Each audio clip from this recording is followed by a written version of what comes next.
तो आज हम लोग स्टार्ट करते हैं रेगुलर एक्सप्रेशन। रेगुलर एक्सप्रेशन क्या होती है? रेगुलर एक्सप्रेशन जैसे नाम से ही पता पड़ रहा है, एक रेगुलर लैंग्वेज के लिए जो आप एक्सप्रेशन लिखेंगे उसको हम रेगुलर एक्सप्रेशन बोलते हैं, ठीक है ना। इसका मतलब अगर कोई लैंग्वेज रेगुलर है, अगर कोई लैंग्वेज रेगुलर है तो आप उसके लिए रेगुलर एक्सप्रेशन लिख सकते हैं, ठीक है ना, क्योंकि रेगुलर एक्सप्रेशन आप रेगुलर लैंग्वेजेस के लिए लिखते हैं।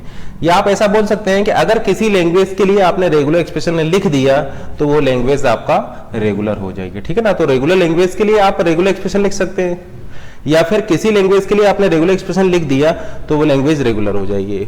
अब देखिए यहां पर हम ऐसा बोल सकते हैं कि एक रेगुलर लैंग्वेज के लिए हो सकता है कि मोर than one regular expression exist करें, हो सकता है कि वन रेगुलर लैंग्वेज के लिए आपका मोर than one regular expression exist करें, ठीक है ना। तो वो सारी रेगुलर एक्सप्रेशन इक्विवेलेंट होंगी, ठीक है ना।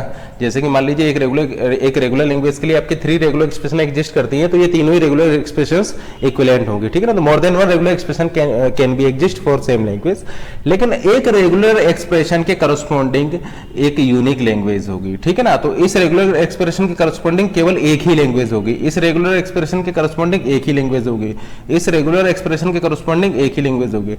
तो हम ऐसा बोल सकते हैं कि from language to regular expression side ये रिलेशन आपका 1 to many होगा, ठीक है ना। लेकिन एक रेगुलर लैंग्वेज, ठीक है ना, तो एक रेगुलर लैंग्वेज के लिए more than one regular expression can be exist. तो हम ऐसा बोल सकते हैं कि regular language to regular expression side ये रिलेशन 1 to many होगा, लेकिन regular expression to regular language ये जो रिलेशन होगा ये 1 to 1 होगा, क्योंकि एक रेगुलर एक्सप्रेशन के लिए एक ही लैंग्वेज होगी। इसके अलावा हमने आपको ये भी बताया था कि एक रेगुलर लैंग्वेज के लिए आप मोर देन वन मशीन भी डिजाइन कर सकते हैं। मान लीजिए आपकी, क्योंकि आप मोर than one finite automata design कर सकते हैं for the same regular language.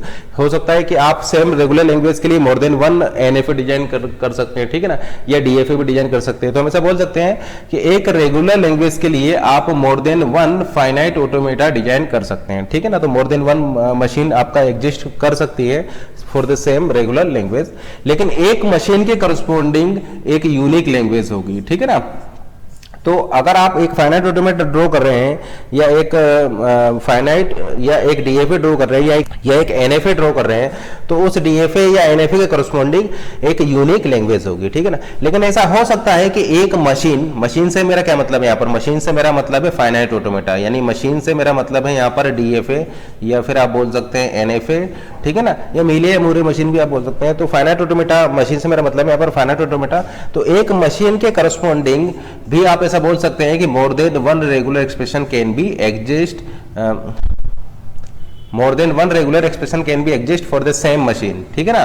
तो एक मशीन के लिए भी एक से ज्यादा रेगुलर एक्सप्रेशन एग्जिस्ट कर सकती है।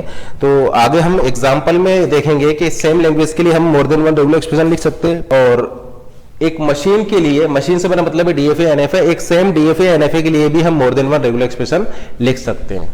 अब देखिए जो फाई है, फाई आपका एक रेगुलर एक्सप्रेशन होता है, लेमडा भी है आपका एक रेगुलर एक्सप्रेशन होता है, या आप एक इनपुट अल्फाबेट में से अगर किसी सिंबल को लेते हैं तो वो भी आपका रेगुलर एक्सप्रेशन होगा। मान लीजिए कि आपका अल्फाबेट है A, B,